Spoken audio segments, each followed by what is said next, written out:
Hello friends, welcome है आपका अपने यूट्यूब चैनल पे। अगर आप वीडियो पर नए आए हो तो चैनल को जरूर सब्सक्राइब कर लीजिए, ठीक है ना, इस टाइप की न्यूज़ को देखने के लिए। तो आज सबसे पहली न्यूज़ है, अगस्त के पहले हफ्ते में विदेशी निवेशकों ने 12,921 करोड़ रुपए निवेश किए। जुलाई में भारतीय बाजार में 20,200 करोड़ रुपए आए थे। वजह क्रूड ऑयल सस्ता हो गया है। इसकी वजह से जो विदेशी निवेशक हैं वो इंडियन मार्केट में इन्वेस्ट कर रहे हैं, ठीक है ना। लगातार 4 महीने की बिकवाली के बाद ट्रेंड बदला। पहले जो फॉरेन इन्वेस्टर थे वो बिकवाली कर रहे थे, लेकिन अब इन्वेस्ट कर रहे हैं। अब इन्वेस्ट करने से क्या होगा कि अब अपना निफ्टी और बीएसई अब ऊपर जाएगा, ठीक है ना। तो ये देखो, ये आंकड़े हैं। एफपीआई ने 2026 में अब तक भारतीय बाजार से 2.41 लाख करोड़ रुपए निकाले, ठीक है ना। तो ये पूरा डेटा है। और देखो, अगस्त का पहले हफ्ते में 12,921 करोड़ रुपए इन्वेस्ट किए और जुलाई में 20,200 करोड़ रुपए इन्वेस्ट किए, ठीक है ना। तो ये रही। तो ये देखो, सेकेंडरी मार्केट और लिस्टेड कंपनी में रुचि बढ़ी। इन्वेस्टमेंट प्लेटफॉर्म ट्रैक के को फाउंडर सीईओ वेदांत गुप्ता ने बताया कि हालिया निवेश बाजार में सुधरते सेंटीमेंट का नतीजा है। अमेरिका में रेट कट की उम्मीद, कच्चे तेल की घटती कीमतें और स्थिर रुपये ने निवेशकों का भरोसा मजबूत किया है, ठीक है ना।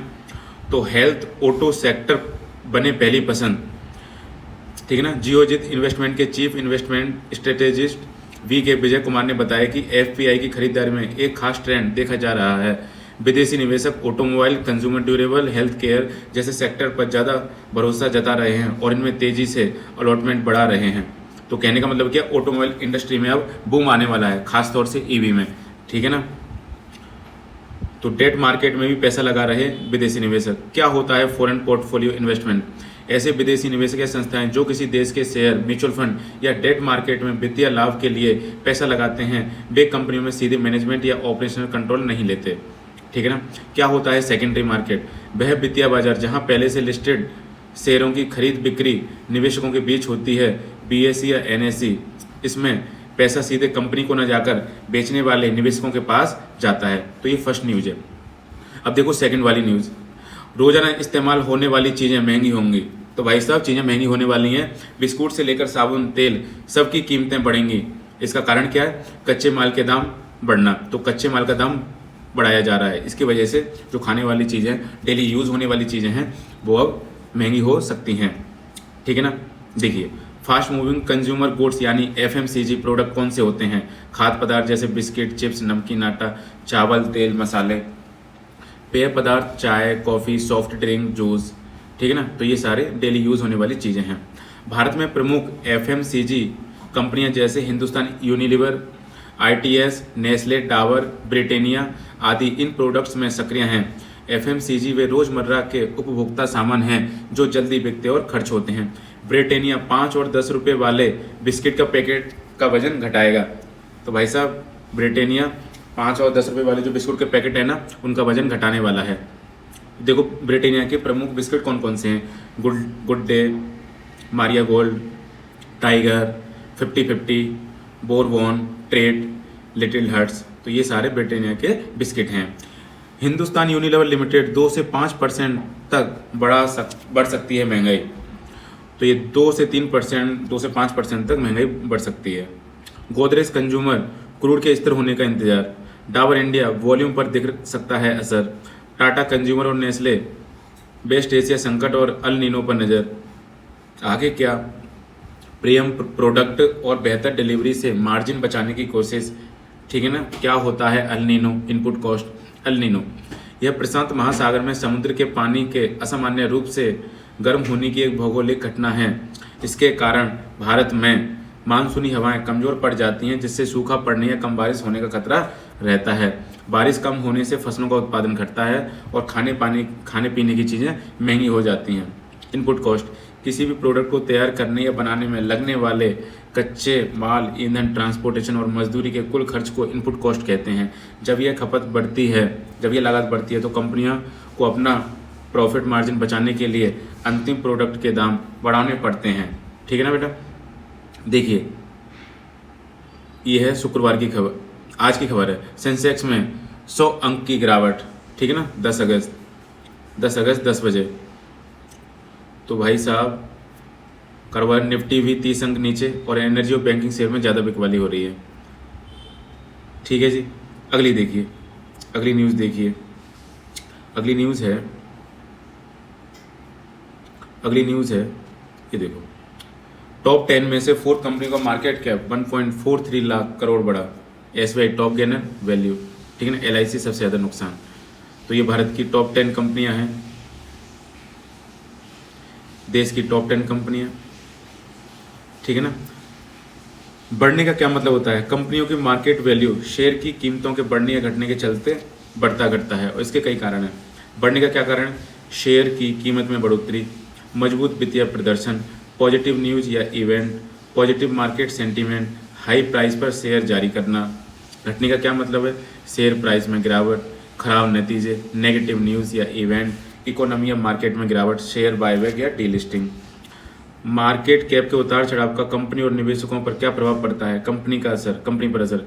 बड़ा मार्केट कैप कंपनी को मार्केट से फंड जुटाने, लोन लेने, अन्य कंपनी एक्वायर करने में मदद करता है। वहीं छोटे या कम मार्केट कैप से कंपनी की फाइनेंशियल डिसीजन लेने की क्षमता कम हो जाती है।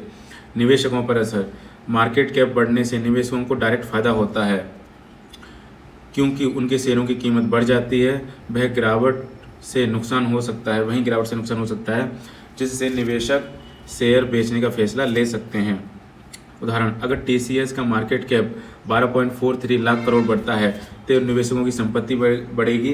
कंपनियों को भविष्य के निवेश के लिए ज़्यादा पूंजी मिल सकती है, लेकिन मार्केट कैप गिरता है तो इसका नुकसान हो सकता है। अब देखिए सबसे बढ़िया न्यूज़, हाइब्रिड ईवी कारें 1 अप्रैल 2027 से सस्ती होंगी। तो मेरे प्यारे फ्रेंड्स, हाइब्रिड ईवी कारें 1 अप्रैल 2027 से सस्ती होने वाली हैं। पेट्रोल डीजल गाड़ियां महंगी मिलेंगी। ज़्यादा प्रदूषण वाली कारों पर लगेगा जुर्माना। नई पॉलिसी का ड्राफ्ट जारी। तो सस्ती क्यों हो सकती है? नई पॉलिसी में सरकार कंपनियों को ईवी और हाइब्रिड कारें बेचने पर सुपर क्रेडिट देंगी। अन्य कोई कंपनी एक इलेक्ट्रिक कार बेचती है तो उसे कागजों पर 3 कारों के बराबर गिना जाएगा। एक हाइब्रिड कार को 1.6 कारों के बराबर गिना जाएगा। ठीक है ना। महंगी क्यों हो सकती हैं? ज़्यादा प्रदूषण फैलाने वाली या कम माइलेज वाली कारें कंपनियों के लिए मुसीबत बनेंगी। अगर किसी कंपनी की कारों का औसत प्रदूषण तय समय सीमा से ज़्यादा होता है तो उसे घाटा होगा।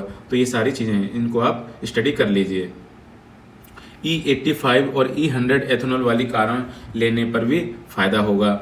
E20 पेट्रोल कारें कैसे प्रभावित होंगी? E20 कारें सस्ती होंगी या महंगी? कारों में ईंधन बचाने वाली नई तकनीक जैसे tyre pressure monitoring, LED lights, बेहतर गियर बॉक्स अनिवार्य होंगे। शुरुआती कीमत बढ़ सकती है। क्या पुरानी कारों पर कोई असर पड़ेगा? नहीं। यह नियम केवल 1 अप्रैल 2027 के बाद बनने वाले या विदेश से आयात होने वाली नई कारों पर लागू किया जाएगा। ठीक है ना। तो आप इनको स्टडी कर सकते हो। क्या डीजल कारें बंद हो सकती हैं? नई पॉलिसी डीजल कारें बंद होने की बात नहीं कहती, लेकिन उन्हें कंपनियों के लिए घाटे का सौदा बना देती हैं। डीजल को पेट्रोल की तरह फिक्स छूट नहीं मिलती। देखिए अगली news, Redmi note 17 8000 mAh battery के साथ लॉन्च। शुरुआती कीमत 27,999। 7 इंच एमोलेड डिस्प्ले और स्नैपड्रैगन 4 Zen 4 प्रोसेसर मिलेगा। ठीक है जी। तो ये है अगली सबसे इम्पोर्टेंट न्यूज़, इमरजेंसी फंड बनाने के लिए काम आएगा 3-6-9 रूल। सैलरीड पर्सन 3 से 6 और फ्रीलांसर 9 से 12 महीने का खर्च बचाएं, जाने कैलकुलेशन। ठीक है ना। तो इनको आप स्टडी कर सकते हो। क्या है इमरजेंसी फंड का 369 रूल?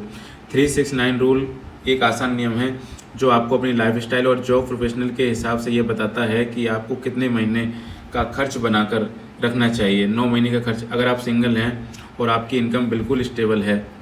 6 महीने का खर्च अगर आपकी इनकम स्टेबल है लेकिन आपके ऊपर परिवार या अन्य लोग निर्भर हैं। 9 महीने का खर्च अगर आप सिंगल हैं लेकिन आपकी कमाई अनिश्चित या इरेगुलर है। इमरजेंसी फंड की सही वैल्यू कैसे कैलकुलेट करें? तो ये सारी चीज़ें हैं, इनको आप स्टडी कर सकते हो। ठीक है ना।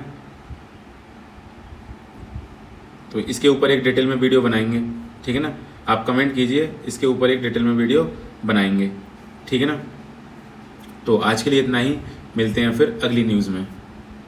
चैनल को जरूर सब्सक्राइब कर लीजिए, वीडियो को लाइक कर दीजिए।